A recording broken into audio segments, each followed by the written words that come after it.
ज्ञान वाटिका में आप सभी का स्वागत है। आज जो है हम लोग इलेक्ट्रिक पावर टॉपिक के बारे में डिस्कस करेंगे और आज का जो हमारा टॉपिक है वो इलेक्ट्रिक पावर है। इलेक्ट्रिक पावर होता क्या है? सबसे पहले इलेक्ट्रिक पावर को समझने से पहले हम लोग समझेंगे power. What is power? Power क्या होता है? किसी भी ऑब्जेक्ट या किसी भी मैटर का पावर क्या होता है? तो उस पावर को समझने के लिए हम दो एग्जाम्पल का मदद लेंगे और उस दो एग्जाम्पल का हेल्प से हम लोग पावर को समझने का कोशिश करेंगे।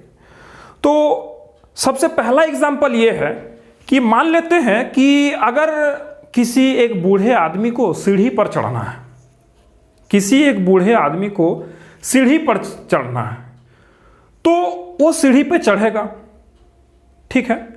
तो वो सीढ़ी पर चढ़ेगा तो वो जो सीढ़ी पे चढ़ने का जो उनका समय जो उसमें लगेगा सीढ़ी पर चढ़ने का, वो थोड़ा ज़्यादा होगा।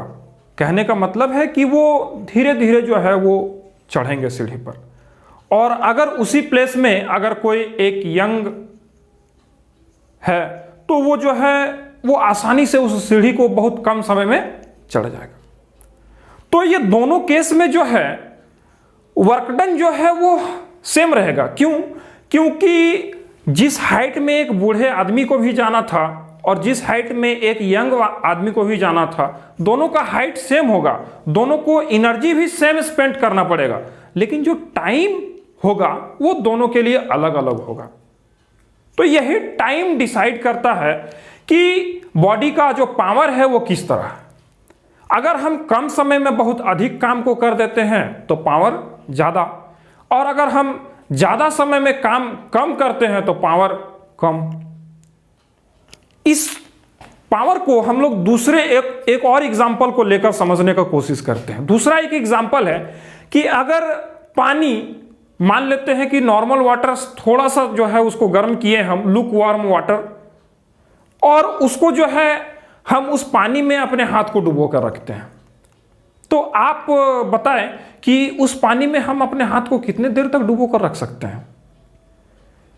5 minute, 10 minute, 15 minute, 20 minute, means एक लॉन्ग टाइम के लिए जो है हम लोग पानी पर हाथ को जो है रख सकते हैं या पानी में डुबो कर हाथ को रख सकते हैं। लेकिन वही उस लूक वार्म वाटर की जगह बॉइलिंग वाटर हो अगर, तो हम उस हाथ को उस पानी पर कितने देर रख सकते हैं? उस पानी में कितने देर डुबो कर रख सकते हैं? बहुत कम समय तक। क्यों? क्योंकि वहां पर जो रेट ऑफ एनर्जी ट्रांसफर है, मीन्स जो पानी से जो एनर्जी ट्रांसफर हो रहा है हमारे बॉडी में, वो बहुत ज्यादा है, बहुत ज्यादा है। मीन्स कम समय में बहुत ज्यादा एनर्जी जो है हमारे बॉडी में ट्रांसफर हो जा रहा है, जिसके कारण हम एक बॉइलिंग वाटर में अपना हाथ को नहीं डाल पाते हैं और एक ल्यूक वार्म वाटर पर हम अपने हाथ को बहुत देर तक रख पाते हैं। तो इन्हीं सभी बातों को इन सभी बातों को दिमाग में रखते हुए हम लोग अब समझने का कोशिश करते हैं व्हाट इज पावर। पावर क्या होता है? तो पावर जो है किसी बॉडी का capacity to do work, capacity to do work means जो है rate of doing work is known as power. Rate of doing work is known as power. किसी काम को करने का जो क्षमता होता है उसी को हम लोग पावर बोलते हैं। Rate of doing work is known as power. और अगर हम लोग इन सब बातों को रखकर पावर को अगर डिफाइन करने का कोशिश करें तो हम लोग जो है पावर को क्या बोल सकते हैं कि rate of doing work is known as power.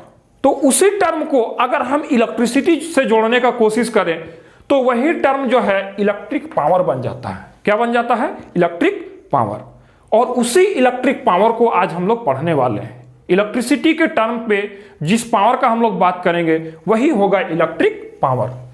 तो उसी इलेक्ट्रिक पावर को आज हम लोग पढ़ने का बात कर रहे हैं। और इस इलेक्ट्रिक पावर का सिंपल सा डेफिनेशन हम लोग बोल सकते हैं कि the rate at which the work is done by a force is called the power delivered by that force.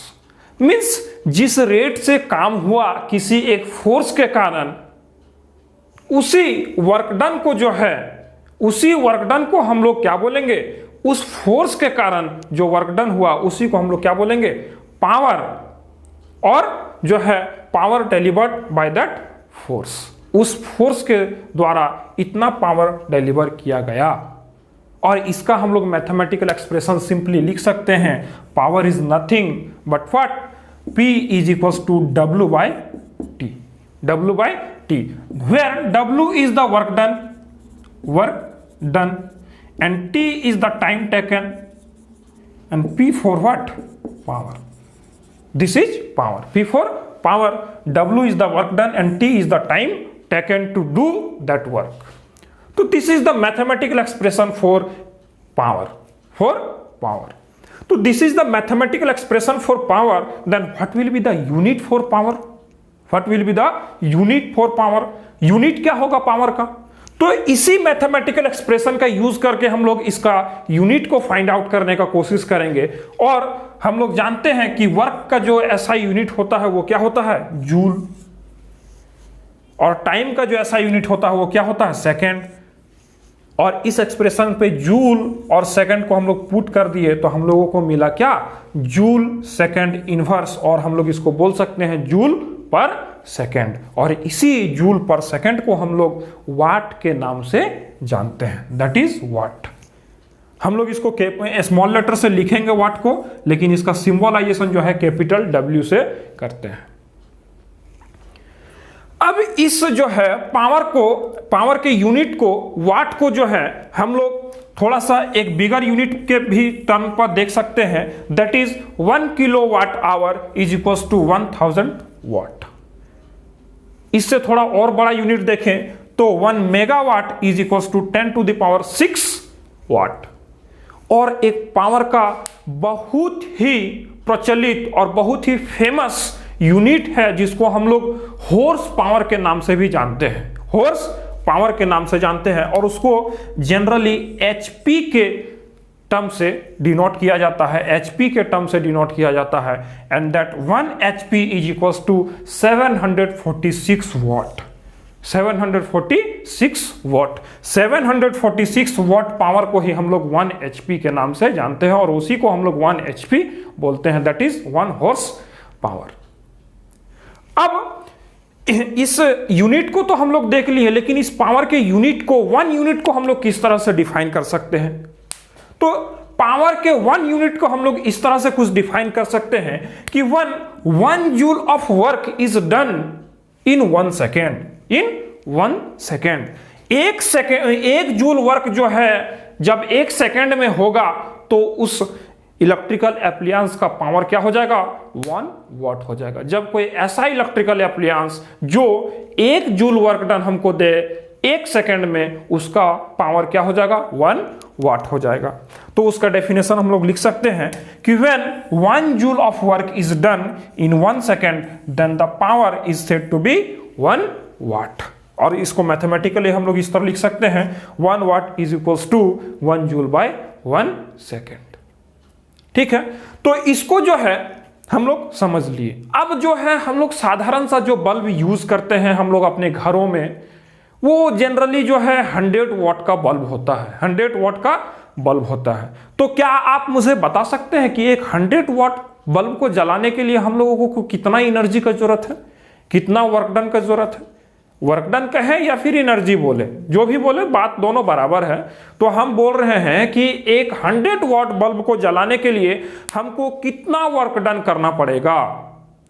तो हमको कितना वर्क डन करना पड़ेगा, 100 जूल का वर्क डन करना पड़ेगा पर सेकेंड। 1 सेकेंड में जब एक बल्ब 100 जूल का वर्क डन करेगा तब उसका पावर कितना होगा, 100 वाट होगा।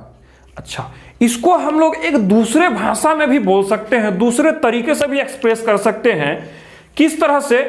इसको हम लोग इस तरह से भी बोल सकते हैं कि जब ऐसा इलेक्ट्रिकल एप्लियंस जो 100 जूल एनर्जी को पर सेकंड कंज्यूम करे, उसके पावर को हम लोग 100 वाट बोलेंगे। पावर को हम लोग इलेक्ट्रिकल एप्लियंस के पावर को दूसरे तरीके से भी बोल सकते हैं। किस तरह से? जब कोई ऐसा इलेक्ट्रिकल एप्लियंस जो 100 जूल ऑफ एनर्जी यूज करे पर सेकंड, उस इलेक्ट्रिकल एप्लियंस का पावर कितना होगा, 100 वाट होगा। है ना। तो हम लोग पावर को दूसरे तरीके से भी डिफाइन कर सकते हैं, that is what energy consumed by that appliance per unit time is known as its power, is known as its power. उस इलेक्ट्रिकल एप्लायंस का वो पावर होगा, जितना एनर्जी वो पर सेकेंड जो है यूज करेगा वही उसका पावर होगा। तो पावर को हम लोग दूसरे तरीके से भी इस तरह से बोल सकते हैं। अच्छा, ये तो पावर का कहानी हो गया। अब पावर जो है, हम लोग पावर को फाइंड आउट करने के लिए, क्योंकि देखिए हम लोगों को तो जो है ये वॉट और ये टाइम, ये दो चीज है, लेकिन हर एक इलेक्ट्रिकल एप्लायंस का पावर कैलकुलेट करने के लिए ये दोनों चीज ही पर्याप्त नहीं है, और ये दोनों चीज ही हमको हमेशा जो है दिया हुआ नहीं रहता है। तब हम लोग डिफरेंट एक्सप्रेशंस का यूज करते हैं किसी इलेक्ट्रिकल एप्लायंस के पावर को कैलकुलेट करने के लिए, पावर को निकालने के लिए। तो आइए हम लोग कुछ अलग अलग एक्सप्रेशंस देखें पावर को निकालने के लिए। किसी भी इलेक्ट्रिकल एप्लायंस के पावर को हम लोग किस तरह निकाल सकते हैं, आइए उसके लिए कुछ और एक्सप्रेशंस को देखते हैं। तो सबसे पहले formula for calculating electric power, formula for calculating electric power. Electric power का कैलकुलेट करने के लिए कौन सा फॉर्मूला हम लोग यूज कर सकते हैं? तो उसके लिए सबसे पहले जो है हमको वर्क डन निकालना होगा। किसी भी इलेक्ट्रिकल एप्लायंस का वर्क डन कैसे निकाल सकते हैं? सिंपली अगर हम लोग बोले वर्क डन क्या होता है, कोई एक बॉडी वर्क डन कर रहा है तो उस वर्क डन को हम लोग कैसे समझ सकते हैं? वर्क डन को हम लोग सिंपली जानते हैं कि फोर्स और डिस्प्लेसमेंट का ये जो है रिलेशन है। मींस जितना फोर्स लगा और जितना डिस्प्लेसमेंट हुआ वही उसका क्या हो गया? वर्क डन हो गया किसी एक बॉडी के लिए। मींस फोर्स जितना लगा और कितना डिस्प्लेसमेंट हुआ, force into displacement, that is work done. तो हम लोग उसी को इलेक्ट्रिसिटी के टर्म में किस तरह लिखेंगे, work done in form of electricity, उसको किस तरह से लिखेंगे? तो इलेक्ट्रिसिटी में जो फोर्स है वो क्या है? That is potential difference, that is potential difference. और जो डिस्प्लेसमेंट होगा वो डिस्प्लेसमेंट क्या होगा? वो डिस्प्लेसमेंट करंट का होगा टाइम के अकॉर्डिंग, करंट का होगा टाइम के अकॉर्डिंग। तो इन तीनों को यूज करके हम लोग वर्क डन लिख सकते हैं in case of electricity. Electrical work done को हम लोग इस तरह लिख सकते हैं, that is V into I into T, V into I into T. This is the force and this is the displacement. This is the force, that is potential difference V, and I into T is the displacement, that is force into displacement, that is work done। तो work done निकल गया हमको electricity के case में। Electrical work done भी इसको हम लोग बोल सकते हैं। तो इस W के वैल्यू को अगर हम इस एक्सप्रेशन पे पुट कर दे, पावर वाले एक्सप्रेशन पर, तो हमको कुछ इस तरह का एक्सप्रेशन मिल जाएगा, P is equals to V into I. और ये जो एक्सप्रेशन है वो पावर का एक्सप्रेशन हमको मिला in terms of what? In terms of potential difference and current, potential difference and current, that is voltage into current, that is voltage into current, V into I. अच्छा, इसके अलावा कोई और एक्सप्रेशन? तो इस एक्सप्रेशन का यूज करके हम लोग और भी एक्सप्रेशन निकाल सकते हैं, दैट इज व्हाट? हम लोग V को भी रिप्लेस कर सकते हैं ओम्स लॉ का यूज करके, और I को भी रिप्लेस कर सकते हैं ओम्स लॉ का यूज करके। तो ओम्स लॉ का यूज करके एक बार हम लोग V को रिप्लेस करेंगे और ओम्स लॉ का यूज करके एक बार हम लोग I को रिप्लेस करेंगे। तो ओम्स लॉ से जो हम लोग रिलेशन का यूज करेंगे वो रिलेशन, V का रिलेशन क्या होता है from Ohm's law? V is equals to what? I into R. This is the expression for V using Ohm's law. Using Ohm's law, that is V is equals to I into R. और अगर इस expression को, इस V के value को हम इस expression पर डालें, V के जगह पर डालें, तो हमको जो एक्सप्रेशन मिलेगा वो क्या होगा? P is equals to I square into R. I square into R, ये वाला एक्सप्रेशन हमको मिल जाएगा। और ये एक्सप्रेशन किसके टर्म्स में होगा? ये एक्सप्रेशन करंट और रेसिस्टेंस के टर्म में होगा, in terms of I and R. Current and resistance के टर्म में जो एक्सप्रेशन मिलेगा हमको पावर के लिए, that will be P is equal to I square into are.